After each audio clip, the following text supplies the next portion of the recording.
कुछ थोड़ा सा रह गया, मनुष्य योनि में पूर्णता नहीं हुई और संयोग बसात उसे पशु योनि में जाना पड़ा या किसी अन्य योनि में, तो ऐसा संयोग बनेगा कि उसे उसके बाद वो भगवत प्राप्त ही पैदा होगा। जैसे भरत जी महाराज गंडकी नदी के किनारे खूब तप परायण, मंत्र जाप परायण है, तो एक हिरनी जल पीने के लिए आई, वो गर्भवती थी, पीछे से सिंह की दहाड़ हुई तो एकदम छलांग मारी, तो गर्भ योनि द्वार से स्रवित होकर गिर गया। अब ये वो देख रहे थे, कूद पड़े, तत्काल उस बच्चे को उठाया और नवजात शिशु देखा, हिरनी गिरी और मर गई, तो अपनी कुटिया में लाए और उसका पालन पोषण करते रहे, छोटी छोटी दूब लाना, उसको पवाना, इतना प्यारा।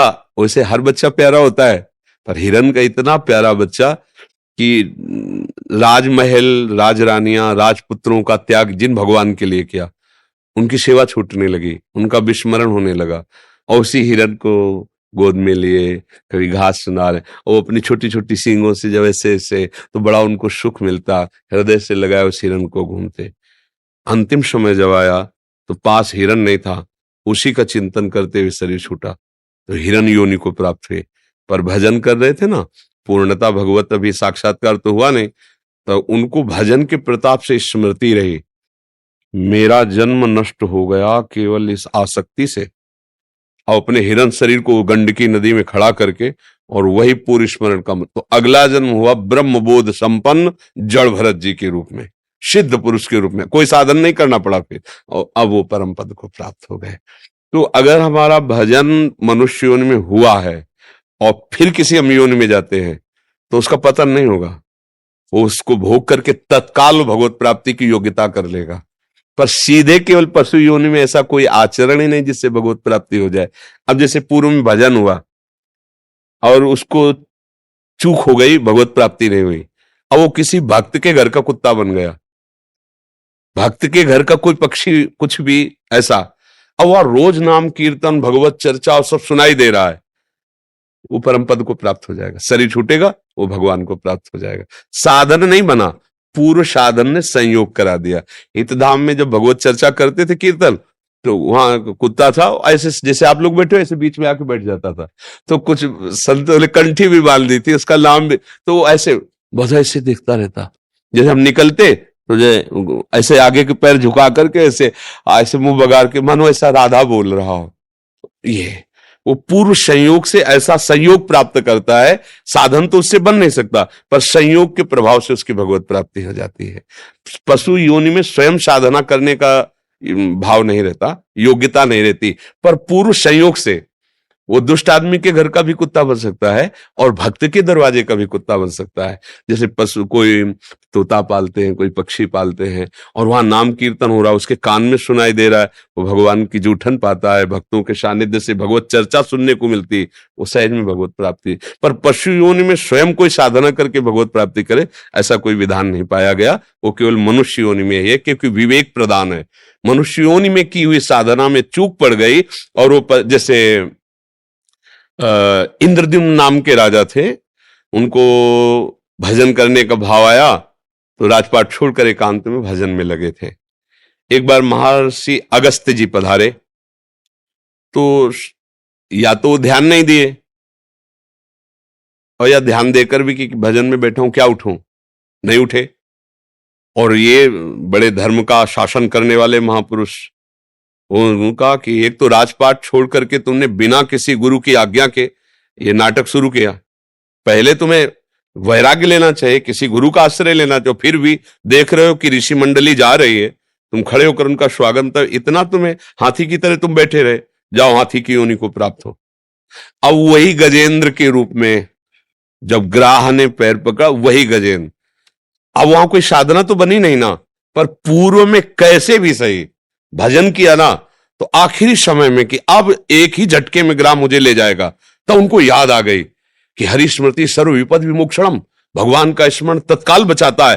हरि, पूरा हरि नहीं निकल पाया था, और भगवान आए ग्राह को सुदर्शन से और हाथ से पकड़कर गज को बाहर, हो गई भगवत प्राप्ति। कोई साधन नहीं बना, पूर्व का साधन काम कर गया। इसमें ये बात देखनी होती है।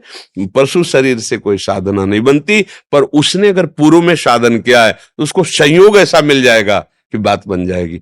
जो गाने से कहने से होता है वही सुनने से, दोनों का फल एक ही होता है। कथन श्रवण का एक ही फल होता है।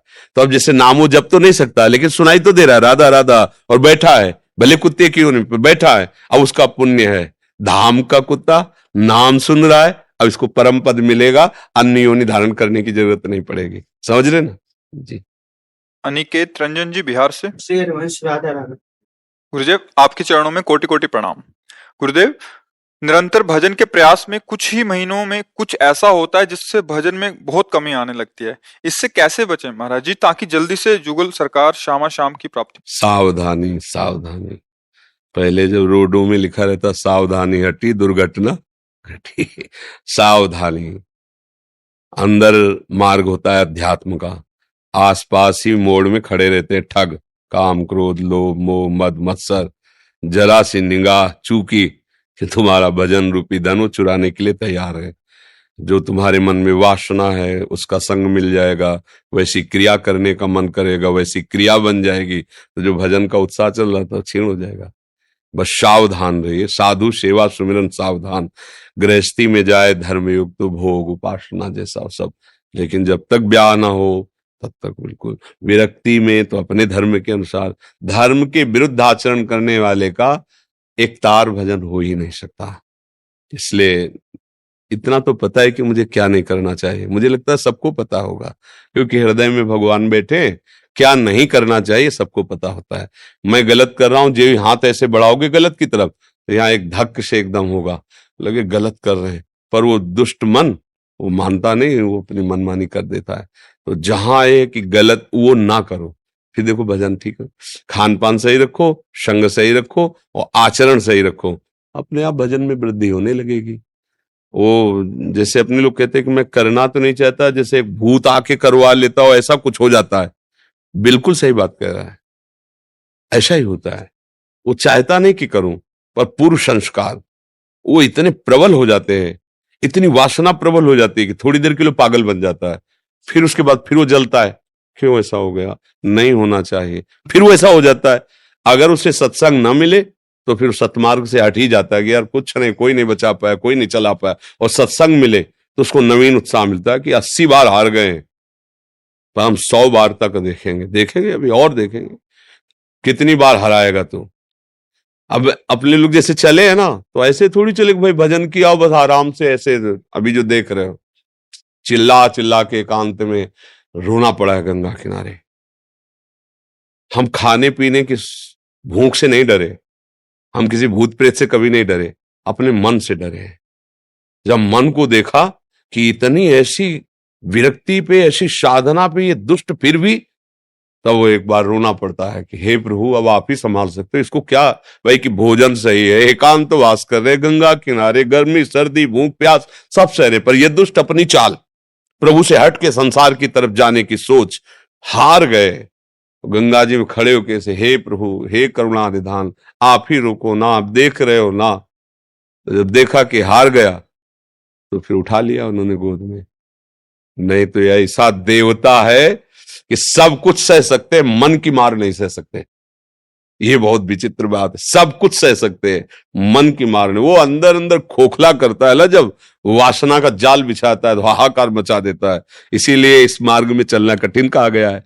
और अगर इसका रहस्य समझ में आ जाए तो इसको मन को जीतना कोई कठिन नहीं।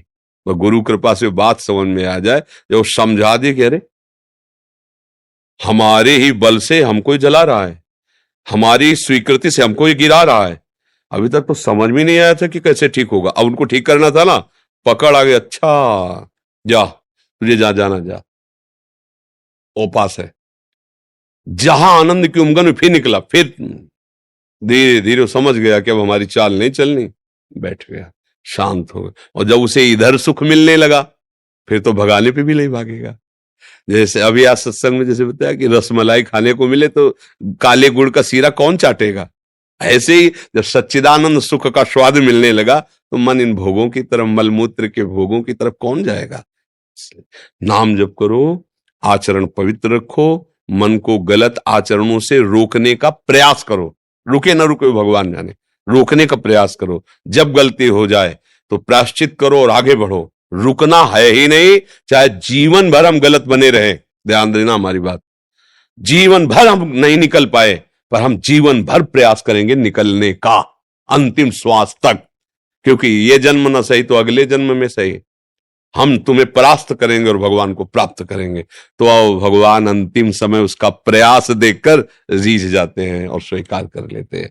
हमें हारना नहीं, हारना शब्द तो है ही नहीं हमारे जीवन में। बस इतना ध्यान रखो, परमार्थ के मार्ग में चलने वाले उपासक को हारने शब्द से बिल्कुल नहीं डरना चाहिए।